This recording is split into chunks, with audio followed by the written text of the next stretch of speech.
So, I wanted to make a video on why the endings to JJK are good, and how, in my opinion at least, people just can't shut up and just have very dumb takes about it. Yeah, that's the intro.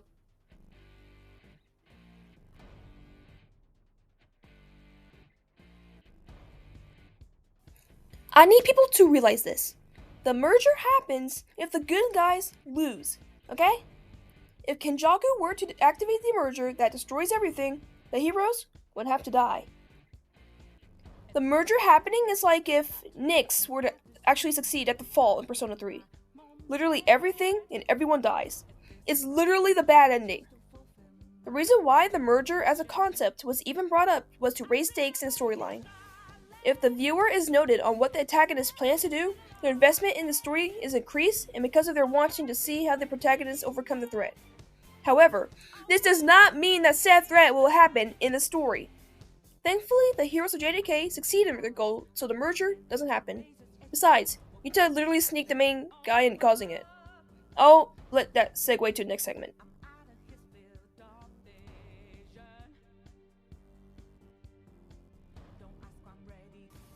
Yuta sneaking Kenjaku was literally in the middle of a battle with the strongest curse user in history. People are dropping like flies, as shows with deaths like Kashima and Choso. Yuta getting into a full fight with Kenjaku would have taken way too much time and could have caused way more casualties. The entire Shinjuku showdown was a properly planned out raid against literally one of the most powerful beings in the verse. Every second and every person counted towards the main goal. Talk about distracting Kenjaku enough to let down his guard so Yuta could sneak him is not bad writing. Heck, I'd argue them getting into a multi-chapter fight at that time would be bad writing because of the reasons stated above. It also serves as a callback to Sendai Colony. Right at the start of the fight, Yuta mentions not wanting Gojo to kill his best friend a second time. This moment is Yuta stopping his teacher from doing a thing that he knew caused Gojo so much grief.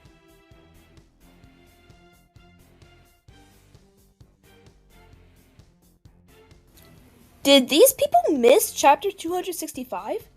Yuji literally has a one-on-one conversation with Sukuna about Yuji's life. Yuji himself orders Sukuna to give up Megumi. Sukuna obviously refuses, and Yuji proceeds to beat the crap out.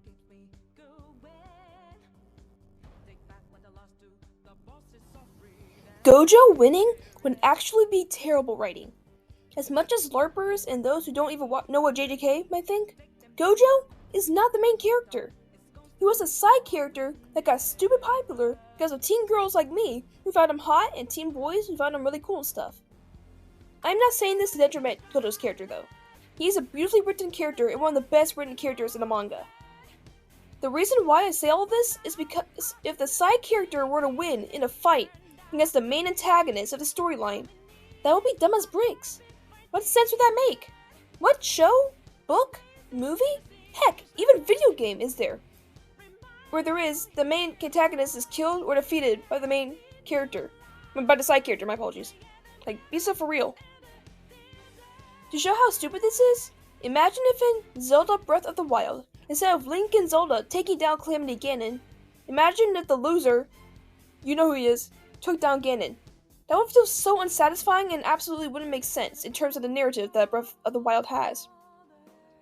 Like, I can understand that Gojo is a beloved character, and it can't suck to see him lose after his not I'd win page, but just think about how dumb it would have been if Sukuna actually was defeated by Gojo instead of Yuji.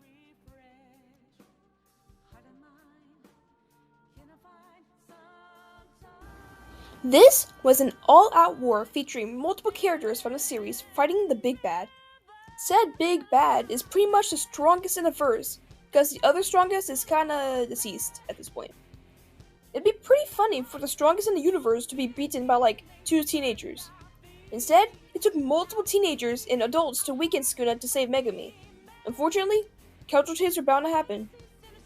But these deaths serve as good conclusions to character arcs and aren't just there to increase the body count.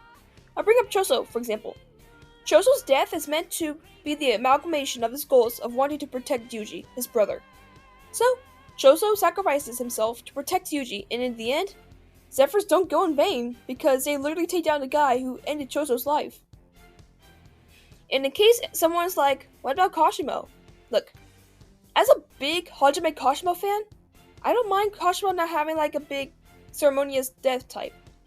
Like, the few who really knew who he was Hikari, who was too busy fighting Urame, and Panda, but be so for real. You see the guy who destroyed your body and made you like 10 times smaller than you originally were, died. Would you care? Besides, Kashima died doing what he wanted to do.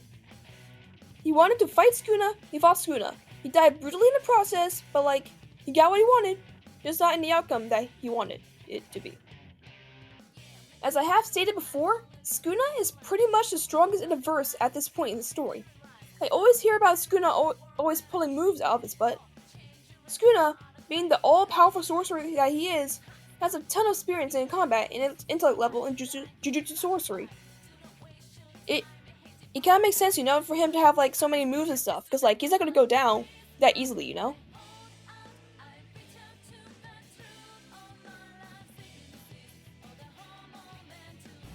As I have stated before, this was a heavily planned out raid against the strongest person in the verse. This is pretty much the big bad final boss. Thus, multiple characters throughout the series team up to take Sukuna, Kenjaku, and Urame down. People don't realize this, but each character is chipping away at the health bar for the final blow can happen. Think of it as Persona and Xenoblade Chronicles. In Persona, you have the turn-based system combat to chip away at your enemy's health bar. Each teammate is there to do one specific option, whether it is healing or attacking or support. In Xenoblade Chronicles, there are no turns, you have to think on your feet, and everybody's attacking the enemy at once. If the Shinjuku squad were to do a Xenoblade Chronicles, Sukuna will just wipe them all out. Instead, they put a persona and sent each party member out to their ability. This is usually what I hear people say when they criticize the ending in the Shinjuku showdown arc. I think what contributes to this is the weekly release of chapters. For context, I read the ending 3 times all in one go, because I unfortunately got into JJK like after it ended in 2025. Maybe this made the arc much more tolerable to chew down. Unfortunately, this is just a flaw in weekly manga releases. I remember reading through Chainsaw Man last year and just getting annoyed at the fight between Denji and Yor. I felt as if there would be a cliffhanger after every chapter. Each chapter is like 15 pages, by the way. And a bi-weekly wait, and I was just getting annoyed with the fight. I believe that just having that entire fight and ending a full read through, rather than a bi-weekly, would have just been way less arduous. What I am trying to say is that if my experience with Chainsaw Man during his final arc was similar to how some might have felt during Shinjuku Showdown, I can understand the frustrations a bit. I do think that it'll get a lot better pace with it when it's animated, because you don't have to wait a week for a new chapter and everything.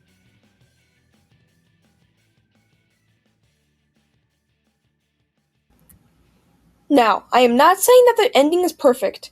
I do agree with some of the criticisms of it. To start, yes, Nobara's comeback was not well done, but I hear people say that for the wrong reasons. People are like, she died in Shibuya and it wasn't said up that she was gonna come back. Dude, it was literally said by Nita that he might be able to bring her back and that she is not dead. The problem is that there was no foreshadowing leading up to this. This leads to her comeback to feel out of nowhere. To fix this, Gege should have added more foreshadowing throughout the culling game arc to make her comeback not feel as forced. This is a shame, really, because I always hear how people call Nobara a bad character when that is not true at all. I'm thinking of making a video about this, but Nobara is a well-written character, and I hate that people use this one moment of bad writing to discredit her entire character and JJK as a whole, and just call her a nothing burger character, just proving that our fandom cannot read. Seeing the full Hikari versus Urame fight would have been nice to see. We could have seen more about Urame and just one more fight with Hikari, And yes, the entire subplot with the US could have had a page or two to explain what happened. But I will get into this later, but Gege was clearly in poor health trying to make this ending. Obviously, he is going to focus more on the important stuff such as the conflict, the antagonists, rather than a subplot. But I do agree that we could have had a bit of some closure on it, With everything that I have said in this section, all of these don't make the ending bad. Flawed? Sure, but these don't make the ending bad.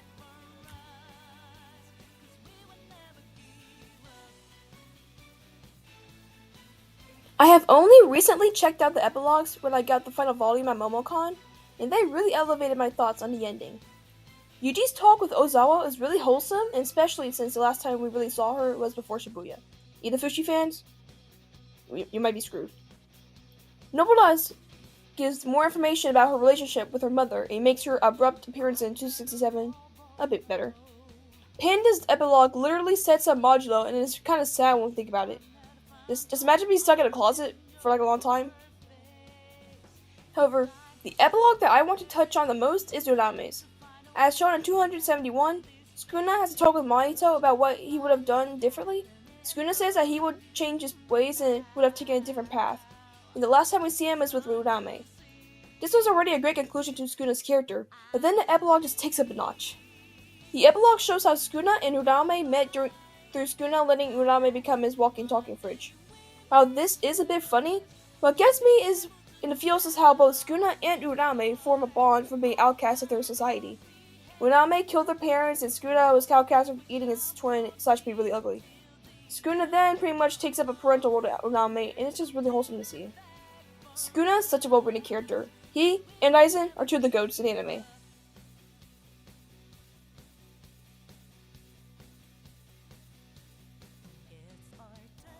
The way that Shonen Jump and the overall anime and manga fandom treated Gege is just disgusting.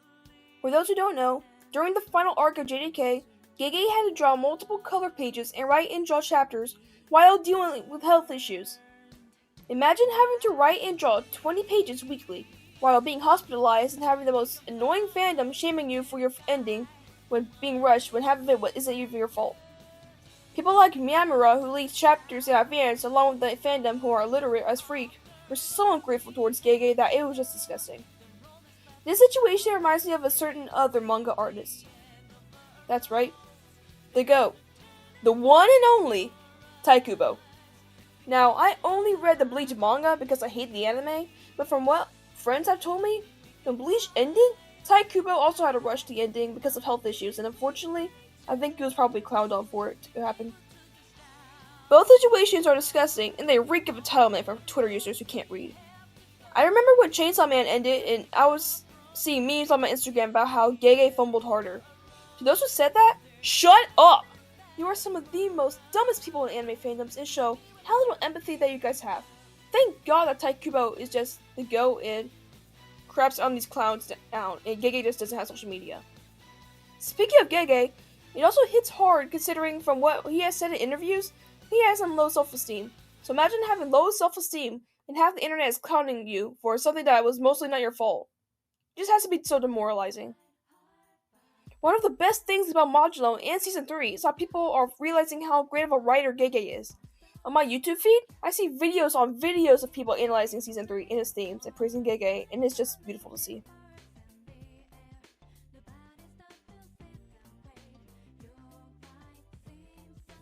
Man, it seems that everything was good in Modulo until Maharaga got added in and TikTok readers joined, and we went from good discussions about the themes and message to completely missing the point. People keep talking about his Disney ending. I just love the hypocrisy of the fandom. When everybody was dying in JJK's ending, people were mad.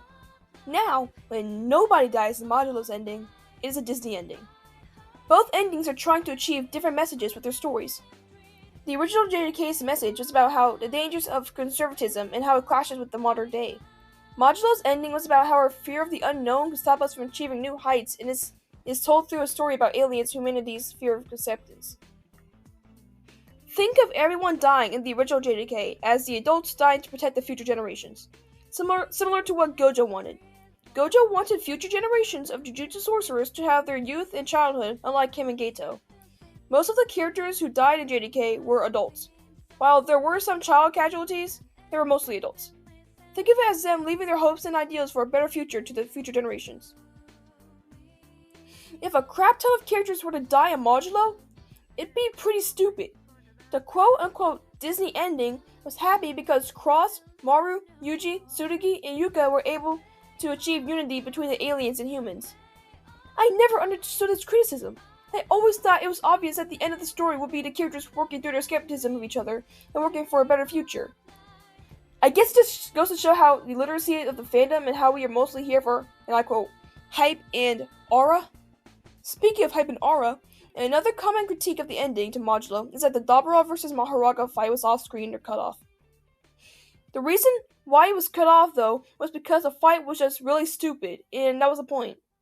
The humans and the aliens are fighting over an idiot decision made by prejudiced ideals. If Maharaga or Dabura won the fight, it would only cause more conflict between both sides. It had to end where it had to end. And then everybody's like how happy the final chapter is. Oh my god, bro! Are you telling me that after the main conflict is done, the characters are a lot happier than they were before? You guys would hate any other ending in fiction at that point, man.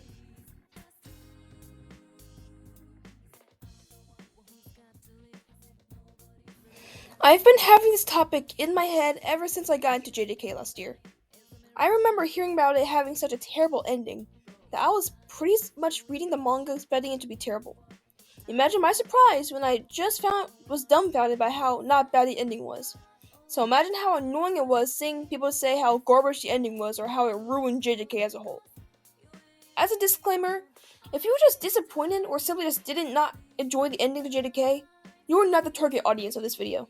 I respect your opinion and I'm sorry you couldn't enjoy it. This video is for those who always whine about the ending, whether it is to attack JJK or boost another series up, or because they're generally just stupid. Whether it be TikTok kaisen, reading leaks kaisen, or literacy kaisen, these people are just cancer in our fandom and it sucks really. Gege wrote a beautiful story about the dangers of conservatism with such well-written characters and story, yet people ignore all that agenda imposed for agenda and slander. Don't get me wrong, some of these are actually really funny and I do find myself chuckling out loud. The problem though is that when we get into good discussions about the narrative and themes, it gets drowned by these things, and the worst argument of all time is Jujutsu Kaisen is just hype and aura. If you have this opinion, I'm sorry, you're actually an idiot. This shows a lack of paying attention to the show, because if you do, you realize how that is such an anti-intellectual take. It shows how much you pay attention to it. Do you have to like the story? No, that's fine if you don't like the story. The problem is when you boil it all down to hype and aura just to put down JJK because it's popular. Now, I don't want to hear anyone coming in the comments saying things like, you just can't accept criticism of something you like. It's like, that's not even just true. I literally criticized Obara's comeback and some other stuff.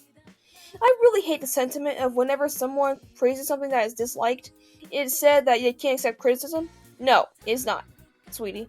It's more like you just can't accept something you dislike being praised.